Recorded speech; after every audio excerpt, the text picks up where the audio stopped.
आदाब नाजरीन, मैं सनम एजाज। देख रहे हैं आप मुद्दा सनम के साथ। हम हालात पे नज़र रखे हैं, हम सियासत पे बात करते हैं, लेकिन पिछले 2-4 दिनों से कज़िया ज़मीन बरसर सड़क की बात की जा रही है। कज़िया ज़मीन कह सकते हैं हम इसे, या बरसर सड़क कहें या बरलब सड़क कहें।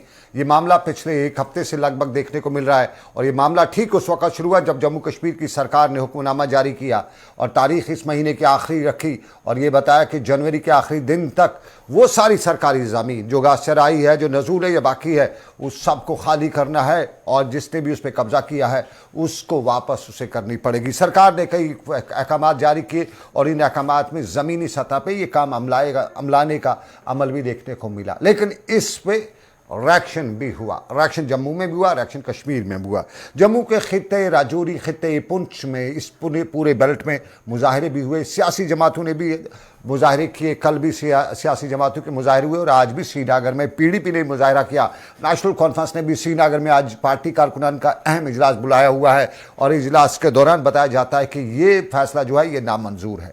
लेकिन इसी तस्वीर के 2 पहलू हैं। एक पहलू है, हमने कुछ लोगों को, नहीं बड़ी तादाद में लोगों को इसका सपोर्ट करते हुए भी देखा सरकार के फैसले का। कल के पटन की तस्वीर भी है, हम हमारे सामने है। उस तस्वीर में लोग सपोर्ट कर रहे हैं। डिमोलिशिंग ड्राइव जो किया जा रहा है उस दौरान लोग सपोर्ट कर रहे हैं, और बहुत सी जगहों पे हमें यह भी मालूम हुआ कि मुकामी लोग, खासतौर पे नौजवान जो हैं, वो तहसीलदार उसको फोर्स कर रहे हैं कि आइए टीम लेके हमारे इलाके में ज़मीन को खाली करिए। ये ज़मीन जो है ये हमारे खेलने के लिए थी, हमारी चरागाह थी, हमारे लिए रास्ते वगैरह इनसे थे, इनको बंद कर दिया, इसको निकालिए। ये दोनों पहलू हैं। एक जगह पे गम गुस्सा, दूसरी जगह पे सपोर्ट है, और इस सपोर्ट के बीच में सर हम पहले चलते हैं। मेरे साथ आज रहेंगे बलवंत सिंह मनकोटिया, बीजेपी के लीडर हैं, ये मेरे साथ जम्मू से रहेंगे। रहू भट्ट साहब मेरे पीडीपी के लीडर हैं, मेरे साथ श्रीनगर से ज्वाइन करेंगे। आशिक हुसैन साहब जम्मू से, इनका एक स्टेटमेंट आया है, ये मेरे साथ जम्मू से ज्वाइन करेंगे। राही निसार हमारे साथी पटन से, क्योंकि पटन और आसपास के इलाके में हमने बड़ी तादाद में लोगों को दफ्तरों में जाते देखा, तहसीलदार को फोर्स करते देखा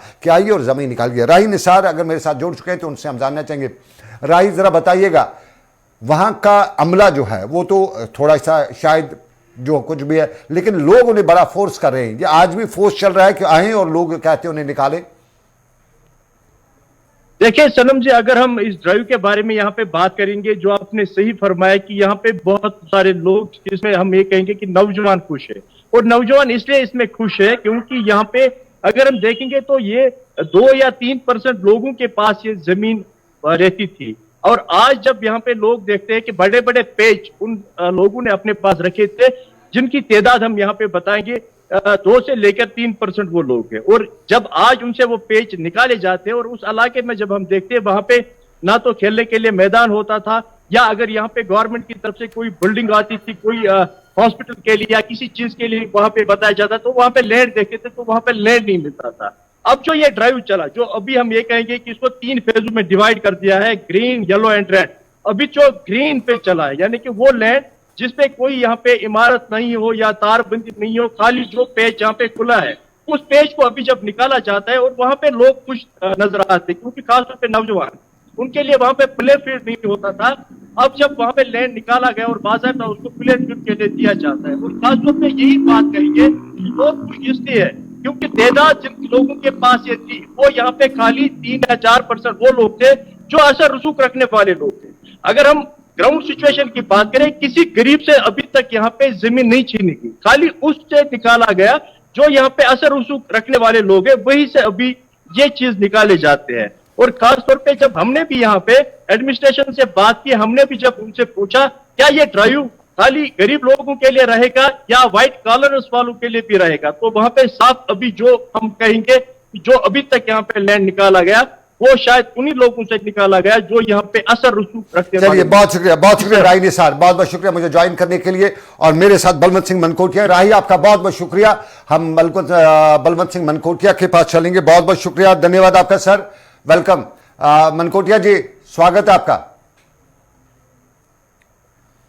जी धन्यवाद, बहुत बहुत शुक्रिया सर। मैं जरा जानना चाहूंगा सरकार का ये फैसला, और इस फैसले पे मैंने जिस तरह बताया कि दोनों एस्पेक्ट्स हैं, जम्मू से लेकर कश्मीर तक हर जगह पे एस्पेक्ट दोनों है, लेकिन जम्मू में एक एस्पेक्ट है। आशिक हुसैन साहब जम्मू की सिविल सोसाइटी है, जम्मू की फेडरेशन जो है, शिया फेडरेशन के प्रेसिडेंट है, उनका एक स्टेटमेंट जारी हुआ, उसमें कहा जा रहा है, और आमतौर पे भी लोग कहे हैं कि ये पर्टिकुलर कम्युनिटी को टारगेट किया जा रहा है, मुस्लिम कम्युनिटी को खास तौर पे मैं आप बताना चाहूंगा साफ तौर पे। वो लोग आरोप लगा रहे हैं कि जमीन निकालना ठीक है, लेकिन जम्मू के सिदरा, बठंडी, सुंजवा या जो मुस्लिम बैलेट है, इसी को टारगेट जम्मू में बनाया जा रहा है और कहीं पे नहीं बनाया जा रहा है। और उसके बाद अगर चिनाब की, रजौरी, पुंछ की बात करें, वहां पे भी वो इलाका चूंकि मुस्लिम डोमिनेटेड है, मुस्लिम ज्यादा पॉपुलेशन वहां पे, तो इसीलिए किया जा रहा है। और कश्मीर में किया जा रहा है। जरा आप इस पे जवाब देंगे, बीजेपी के इस पे क्या रिएक्शन है?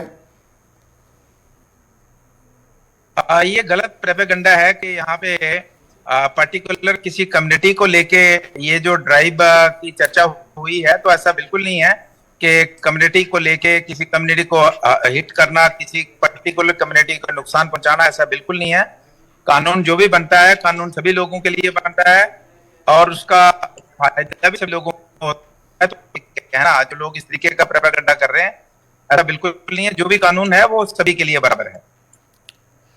कानून सबके लिए बराबर है, लेकिन सॉरी टू से के बहुत से लोग, खासतौर पे जो मुस्लिम लीडर्स हैं, वो कहते हैं अगर ये सबके लिए होता तो कठुआ में भी होता, सांबा में भी होता, उधमपुर में भी होता, रियासी में भी होता। ये क्यों इस बाकी इन्हीं पर्टिकुलर एरियाज में किया जाता है? उधमपुर में नहीं देखा जा रहा है, सांबा में नहीं देखा जा रहा है। देखिए उधमपुर का आज भी मैं एक पेपर में पढ़ रहा था, उन्होंने जो डिक्लेरेशन दी है, वहां की एडमिनिस्ट्रेशन है लगभग कोई 13,000 कनाल के करीब उन्होंने दिया है कि हमने इसको विकेट कराया है। तो ऐसा नहीं है, कई जगह ज्यादा शोर शराबा होता है और कई जगह कम होता है, वो बात अलग है। लेकिन उनका भी ये कहना है, और मैं ये भी कहना चाहूंगा कि मैं आपको अपनी बात बताऊंगा कि जब हम स्टार्ट हमने पॉलिटिक्स में किया, तो जब हमारा थोड़ा बहुत पहचान डीसी, एसपी या रेवेन्यू डिपार्टमेंट से हुआ, तो हमारे अपने, मैं उधमपुर की बात करता हूँ, वहां एक जहनियत थी कि जो भी थोड़ा लीडर बनेगा तो जमीन अलॉट करा देगा। तो मुझे बहुत से लोगों ने कहा कि आप पहचान होगी या डीसी से, बड़े अधिकारियों से, तो आप भी ऐसा क्यों नहीं करते हो? तो ये पुराने जमाने में 10, 15, 20 साल पहले ये ट्रेंड था कि जो भी लीडर बन गया, जिसकी पहचान हो गई, तो वो अपनी एक जमीन जो है वो सरकार से या प्रशासन से मिलकर अलॉट करता था। तो जबकि जो नीडी लोग हैं, जरूरत है जिनकी, तो मुझे लगता है कि नीडी लोगों को आज भी चाहिए, जिनके पास बिल्कुल लैंड नहीं है, लैंड लेस है, उनको मिलना चाहिए। लेकिन जो लोग लीडर बन के और सिर्फ एक उसका बेनिफिट लेके और जो जो जो जो कहते हैं कि आप प्राइम लैंड अलॉट करा लेते हो और एक बिजनेस पर्पस के लिए लाते हो, वो गलत है। तो यानी कि बड़े मगरमच्छ जो हैं उनके ऊपर नकेल कसेगी और गरीब लोगों को मुझे लगता है कि इसमें बेनिफिट होना चाहिए, उनको हरास नहीं किया जाना चाहिए। रही बात जो है, फिर से मैं कहना चाहूंगा कि ये गलत प्रोपेगेंडा है। मैं जरा आपके इस प्रश्न का मैं जवाब दूं, मैं जरा इससे आपका रिएक्शन जानना चाहूं।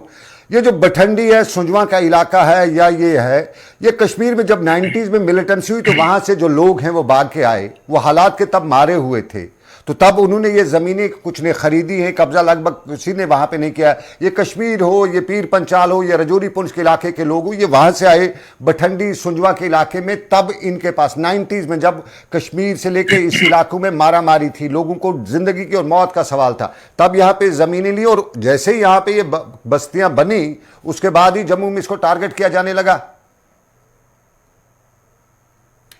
देखिए बेसिकली जब आप जमीन लेते हैं, अगर जमीन लेते हैं तो डेफिनेटली उसके डॉक्यूमेंट्स होंगे। जो बेचने वाला है पैसे लेता है तो डॉक्यूमेंट होते हैं, तभी आप रिटर्न कार्रवाई होती है। अगर आप पैसे भी देते हैं और जमीन भी ले लेते हैं, तो कहीं ना कहीं हमारा भी फॉल्ट है ना, कि जमीन का अगर डॉक्यूमेंट आपके पास नहीं है, मालिक कोई झूठा मालिक बन के बैठा है और उस जमीन के पैसे भी दे देते हैं, उसको लेते भी हैं, तो कहीं ना कहीं फॉल्ट हमारा भी है। तो इस किस्म का भी ठिंडी की बात नहीं है। जम्मू कश्मीर के बहुत से इलाकों में इस तरीके से लोगों ने जमीनों पे कब्जा करके रखा था, जैसे मैंने कहा कि लीडर्स करके रखते हैं, बाद में जिस आदमी को पता नहीं उसको बेच देते हैं।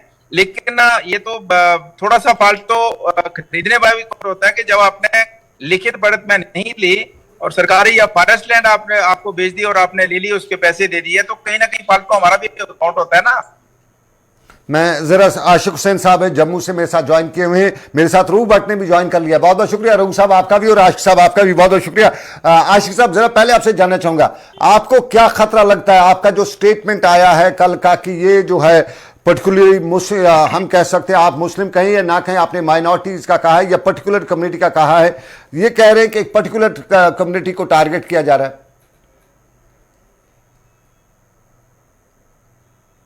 आशिक साहब,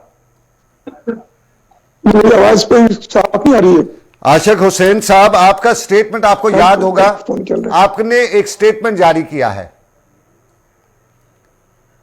जरा आशिक साहब से आवाज ऑडियो ठीक करिएगा, मैं तब तक रोहू बट से जाऊंगा श्रीनगर। रोहू साहब, आप क्यों इस पे, आपको क्या एतराज है? आप प्रोटेस्ट कर रहे हैं, अच्छा काम हो रहा है, बहुत से लोग सपोर्ट करें। मेरे बहुत से लोग तहसीलदार दोस्त हैं, वो कहते हैं कि हमें लोग खुद आते हैं कि आओ भाई हमारे एरिया से निकालो। क्यों फिर इसका आप प्रोटेस्ट कर रहे हैं? आप क्यों इसकी मुखालफत कर रहे हैं? हम किसी चीज की मुखालफत नहीं कर रहे हैं कि अगर अकाउंटेबिलिटी हो, अकाउंटेबिलिटी अक्रॉस द बोर्ड हो। हम ये चाहते हैं कि कानून और आईन की बालादस्ती हो। ये हक जो है कानून बनाने का, ये हमारी असेंबली का है, ये हक लोगों का है। अब असेंबली वालों ने जरा रुकिएगा 30 लोगों का नाम आता है जो असेंबली में रहे हैं, ये सरकार दे रही है, उन्होंने जमीन हड़पी है, ये असेंबली में रहने वालों ने जमीन हड़पी है, तो अब उन्हें दोबारा कानून दे दो कि आओ भाई आप इसका इलाज करो। वो तो पहले अपना, मुझे याद है असेंबली में मुजफ्फर, मुझे याद, रुकिए मैं ऑन रिकॉर्ड बताता हूं, मुझे याद है मैं कवर करा था। मुजफ्फर हुसैन बेग साहब ने इल्जाम लगाया था कि ताज मुहिद्दीन ने 300 कनाल जंगलात की जमीन खाई है। अब्दुल रहीम राथर का नाम लेके उन्होंने बताया था, जम्मू से लेकर श्रीनगर तक उन्होंने डाटा दिया था। ये Muzaffar Hussain Baig deputy chief minister थे, फाइनेंस मिनिस्टर थे, तब से लेकर आज तक दरिया झेलम से इतना पानी हुआ, उस जमीनों का कुछ नहीं हुआ, आज भी ताज मुहिद्दीन वहीं पे है। तो ये जो है कानून बनाने वाले, जब उनके पास आप कहते हो वो ही करेंगे, उन्होंने आज तक क्यों नहीं किया, आज आप कहते हैं वो करेंगे? सनम जी, हमने 5 अगस्त 2019 को भी देखा कि जब यहाँ के पॉलिटिशियंस को चोर कहा गया, फिर क्या उनकी अकाउंटेबिलिटी, उनका जो सारा कुछ जो है सिर्फ इसलिए किया गया था कि जो डिवाइड एंड रूल की पॉलिसी है, ताकि यहाँ कोई प्रोटेस्ट ना हो, यहाँ कोई चीज ना हो, उनको जो है जेलों में भरकर फिर उनके खिलाफ जो केसेस हुए, क्या वो बरी नहीं हुए? ये सारा कुछ जो हो रहा है, ये डिवाइड एंड रूल की पॉलिसी है। हम ये चाहते हैं कि अगर ऐसा दिल्ली से हुआ होता, कि हमने देखा होता कि बीजेपी सरकार ने पूरे मुल्क में जो है ऐसी चीजें अप्लाई की कि जहां बीजेपी को भी ऑन बोर्ड लेकर उनको भी चेक एंड बैलेंस करके, हमने अदानी अंबानी को भी देखा होगा कि उनको भी जो है नकेल कस के उनको भी अकाउंटेबल बनाया गया, तो ये ठीक था। यहां ये जो हो रहा है, ये गैर कानूनी हो रहा है, गैर आईनी हो रहा है। आपका कोई भी हक जो है गवर्नमेंट इंतजामिया का जो है वो गवर्न करना होता, उसका हक ये नहीं होता है कि वो लोगों के हुकूक का फैसला करे। लोगों के हुकूक जो उसका फैसला होगा वो जम्मू कश्मीर के लोग करेंगे। और यहाँ के असेंबली का ये मैंडेट है कि जो भी कोई नया कानून बनेगा वो असेंबली के जो है असेंबली मेंबर साहिबान बनाएंगे। और हम ये नहीं कहते हैं कि अकाउंटेबिलिटी नहीं होनी चाहिए, अकाउंटेबिलिटी अक्रॉस बोर्ड होनी चाहिए, उसमें बीजेपी वॉलंटियरली सामने आनी चाहिए, क्योंकि वो सरकार में है। ये डिक्टेटरशिप चलाना, ये कभी प्रेस को तंग करना, कभी यहाँ के बिजनेसमैन को तंग करना, कभी यहाँ के पॉलिटिशियंस को तंग करना, आप देखिए ये मसला अब मिनिस्टर्स का या आम जो है किसी मिनिस्टर का नहीं रहा है। आज कुपवारा में कोई रहा है, कोई अपनी खेतीबाड़ी कर रहा है, आज जो है यहाँ कोई अनंतनाग में कोई खेतीबाड़ी कर रहा है, उसके घर तक आज ये पहुंचे। हम चाहते हैं कि फ्रेंडली पॉलिसी हो, हम चाहते हैं कि पॉलिसी ऐसी हो कि कानून और आईन में जो है वो एक प्रोसेस होता है, उस प्रोसेस से जो है हमें जो है उस अप्लाई फॉलो करना चाहिए। ऐसा जो है जो डिक्टेटरशिप चल रही है, जो आप जम्मू कश्मीर के लोगों को जो है जोर जबरदस्ती जो शाही फरमान आ रहे हैं, मैं समझता हूं कि ये लोगों को जो है फेडरेशन से दूर ये चीजें कर रही है। हमारा ये मानना है कि ये हक अगर है, ये जम्मू कश्मीर के लोगों का हक है, उनके मुस्तकबिल का जो फैसला है जम्मू कश्मीर के लोग खुद करने चाहिए अपनी असेंबली में। जरा 2 मिनट लाइन पे रहिए, मैं मनकोटिया साहब से इस सवाल से पूछना चाहूंगा, लेकिन उससे पहले मैं आशिक साहब से जानना चाहूंगा। आशिक साहब, आपका जो कल का स्टेटमेंट आपने पढ़ा है, आपने लिखा है, उस स्टेटमेंट में आप शक की निगाह से देख रहे हैं, जरा बताइए आपको क्या शक है? देखिए जनाब, जब से जम्मू कश्मीर के अंदर मिलिटेंसी शुरू हुई, आज 30-35 साल होने को आए हैं, और उस मिलिटेंसी के दौरान जो है के लोग चाहे सिख है, वो लोग कश्मीर से, डोडा से, भद्रवाह से, रामबन से, कटवाड़ से वो यहाँ मुंतकिल हो गए गैर और खेराल से। और यहाँ आकर उन्होंने बेचारों ने अपने बच्चों का मुस्तकबिल के लिए यहाँ बच्चों को स्कूल में डाला, उनकी तालीम के लिए उनको अपने कब्जे में डाला। तो उसमें जो वाला वो यहाँ छोटे छोटे मकानात पे रहे, उनने छोटी छोटी जमीन ले ली यहाँ। और यहाँ के उस वक्त के हमारे जो अक्षरती तबका के हमारे हिंदू भाई हैं, उन्होंने अपने घरों में उनको जगह दी, उनको खाना दिया, पीना दिया, हर चीज की सहूलियत बख्शी उन्होंने। ये हमारी बहुत बड़ी जम्मू के लोगों की बहुत बड़ी कुर्बानी थी उनके लिए। और आज वो बेचारे अपने बच्चों के मुस्तकबिल के लिए घर की परेशानियां, करोड़ों की प्रॉपर्टी छोड़कर यहाँ आए। 2-2 महल्ले में, 3-3 महल्ले में उन्होंने अपने घर बसाए हैं। अब उनको यही सरकार जो है, इन्होंने एक नारा लगाया था, सबका साथ, सबका विकास, सबका विश्वास। तो वो बहुत बड़ा एक अच्छा नारा था। तब उससे क्या हुआ कि लोगों को एक उम्मीद जागी कि यहाँ ये सरकार जो है हर एक को अपना हक मिलेगा। खासकर जो अकलीती तबका है उनको एक आस बनी थी कि ये सरकार जो है हमारी फलाह बहबूद के लिए, हमारी तरक्की के लिए, हमारी तालीम रोजगारी के लिए काम करेंगे। तो वो तो जमीनी सतह पे कहीं दिख नहीं रहा है, ये उलट हो रहा है। अगर किसी ने यहाँ बहुत सारे अगर इंक्वायरी कराई जाए तो बड़े बड़े जो मगरमच्छ हैं, बड़े बड़े जो असर रसूख वाले हैं, चाहे वो पॉलिटिशियंस हैं या असर रसूख वाले लोग हैं, उनके पास तो लाखों करोड़ों रुपए की, लाखों से जमीन है, चाहे वो औकाफ की भी हो, कस्टोडियन की भी है, अपनी जंगलात की भी है, स्टेट लैंड भी है।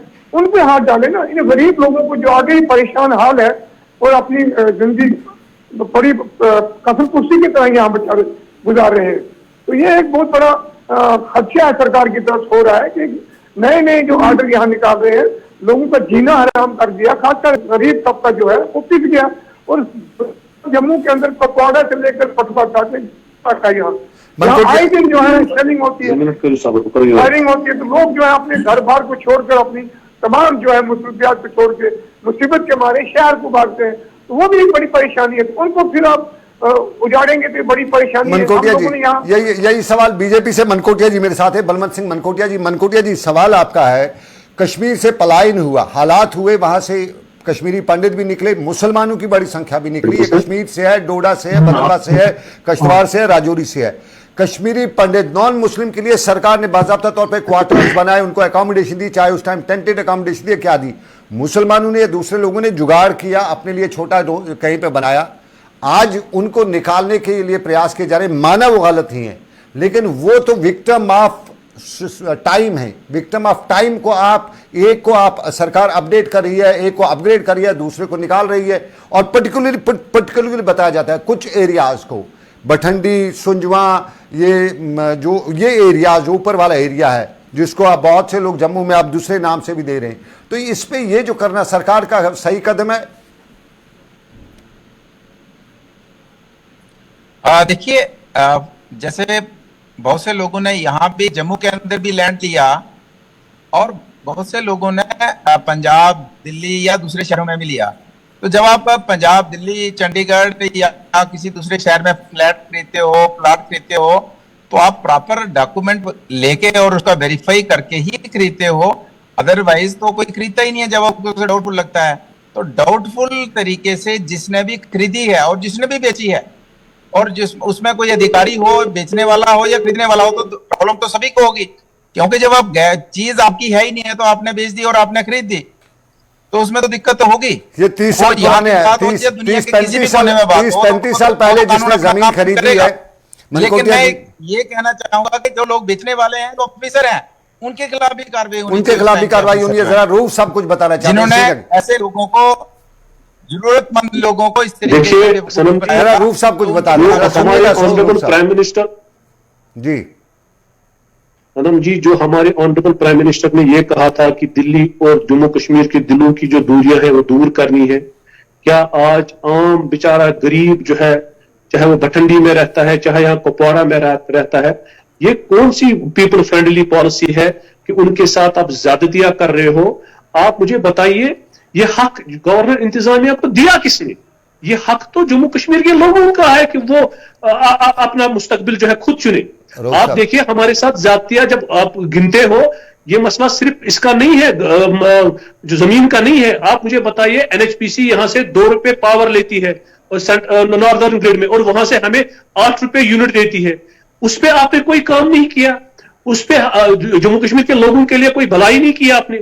आप मुझे बताइए, ये जो हिडन एजेंडा है, आप ये ऐसा लगता है कि ये कोई किसी मुल्क में इन्वेजन हो रहा है। ये स्टेट है, अगर हम इस मुल्क का एक हिस्सा है तो हमारे भी हक है ना, हम जानवर नहीं रह रहे हैं ना। आईन जो हमें हक देता है, आईन आपको कहीं कहीं ये नहीं देखता है कि किसी स्टेट में जो है गवर्नर इंतजामिया जो है कानून हमारे बनाए। हर स्टेट में लेजिस्लेटिव असेंबली कानून पास करती है, कानून बनाती है, अपना फैसला करती है, क्योंकि वो रूफ साहब जरा मैं इस पे, आपने एनएचपीसी की बात की, आप लोगों को और कश्मीर से लेकर जम्मू तक के लोगों को, उसके लिए फारूक अब्दुल्ला साहब का शुक्रिया अदा करना चाहिए। वो शायद आपको मालूम होगा, मसला वो नहीं है, मसला ये है कि अगर आज 3 साल 4 साल से बीजेपी सरकार है, क्या आज बीजेपी सरकार को ये जो है एहसास नहीं है कि जो आजकल जो मीटर लग रहे हैं 4 गुना जो है हमारी रेट्स ज्यादा बढ़ी है, और पावर यहीं से जाता है, 2 रुपए यूनिट लेती है एनएचपीसी और 12 रुपए हमें देती है।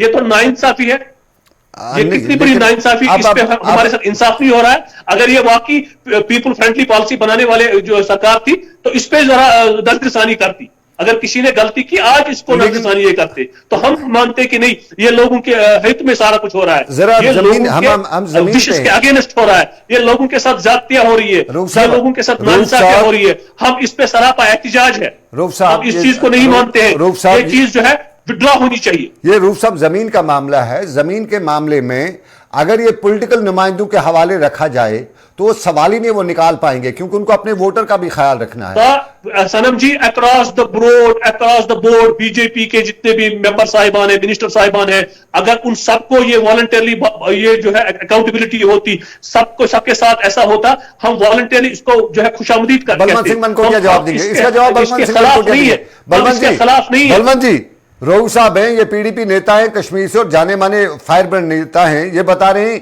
अगर सही है तो बीजेपी के नेता क्यों नहीं ये जमीनें खाली करते हैं? उन्होंने तो बहुत पकड़ रखी है, बीजेपी के लीडरशिप ने बहुत ले रखी है, अगर आप वो खाली करेंगे तो हम भी देखेंगे उस पर। आप क्यों नहीं उनको बताते हो कि भाई साहब कुछ नाम तो फ्लोट हो रहे हैं, सब एक्स डिप्टी सीएम, एक्स फलानी, एक्स एमएलए। राव साहब जो बात कर रहे हैं, एक तो जैसे एनएचपीसी की बात करी तो ये 70 वर्षों से ये मसले हैं, नहीं, बलवंत जी अगर एनएचपीसी का 70 एनएचपीसी का बलवंत जी रुकिएगा मनकोटिया साहब रुकिए, कानून बराबर है और सभी मनकोटिया साहब रुकिएगा। एनएचपीसी का मामला अगर 70 साल पुराना है तो ये जमीन का मामला भी 30 साल पुराना है, फिर इस पे भी हाथ नहीं लगा सकते।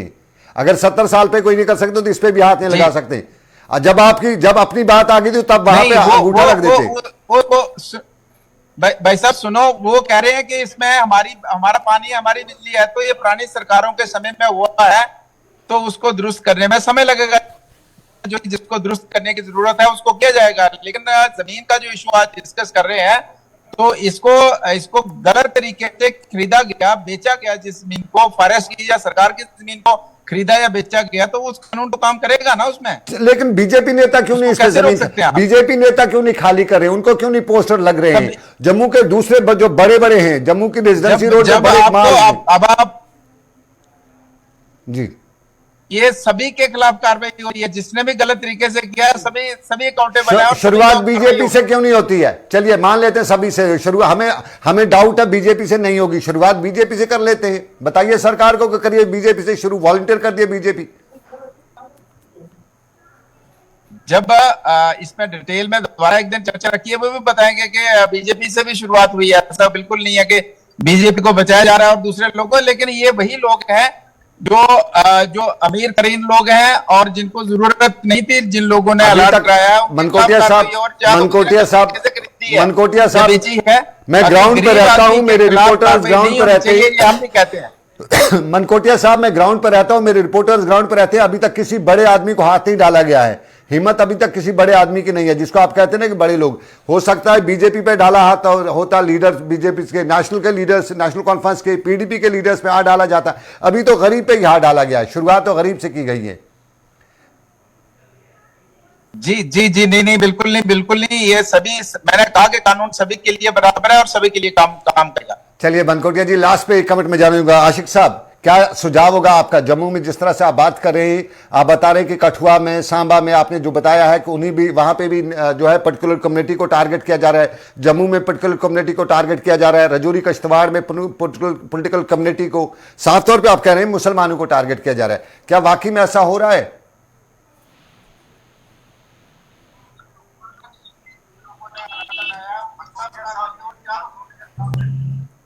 आशिक साहब आप तक आवाज आ रही है? आशिक हुसैन साहब के साथ मेरे साथ आवाज नहीं आ रही है। बहुत बहुत शुक्रिया मनकोटिया जी, बहुत बहुत धन्यवाद आपका, आपने समय निकाला, मैं आभारी हूं आपका। रूफ साहब आपका भी बहुत बहुत शुक्रिया, और आशिक साहब आपका भी बहुत बहुत शुक्रिया। मनकोटिया जी बीजेपी से इनका ताल्लुक, पीडीपी से रऊफ भट्ट, आशिक हुसैन साहब जम्मू से, और जम्मू शिया फेडरेशन के सदर भी हैं। और जिस तरह से इन्होंने बात की है या इनका स्टेटमेंट आया है, उसको लेके कहीं ना कहीं सवाल जरा उठते हैं। और सबसे इंपॉर्टेंट सवाल आ जाए, शुरुआत क्यों हर बार टेल से होती है? शुरुआत हेड से करिएगा। आज की डेट में सरकार इस मामले को सीरियस है तो शुरुआत पहले बड़े बड़े लीडरान से करिए। शुरुआत करिए फारूक अब्दुल्ला से, करिए ताज महिदीन से, करिए बीजेपी के जो लीडरान के नाम इस वक्त हैं, शुरुआत करिए कांग्रेस के लीडरान के जिनके नाम इस वक्त आ रहे हैं, और शुरुआत करिए श्रीनगर के शालीमार के साथ वाले इलाके, जिसे हम हाई प्रोफाइल इलाका क्राल संगरी कहते हैं, वहाँ से शुरुआत करिए। गरीब के जिसने ज़मीन ली है उस पर काश करता है, वो प्रोडक्शन करता है, वहाँ से शुरुआत करने की शायद ज़रूरत नहीं है। वहाँ तक अगर बड़ों का हो जाएगा तो उनका भी आराम से हो सकता है। लेकिन फ़िलहाल आज के मुद्दा से बस इतना ही दीजिए। आज का मुद्दा सनम के साथ में मुझे इजाज़त। अभी रखिए अपना ख्याल, दुआओं मुझे रखिए याद। अल्लाह हाफिज़।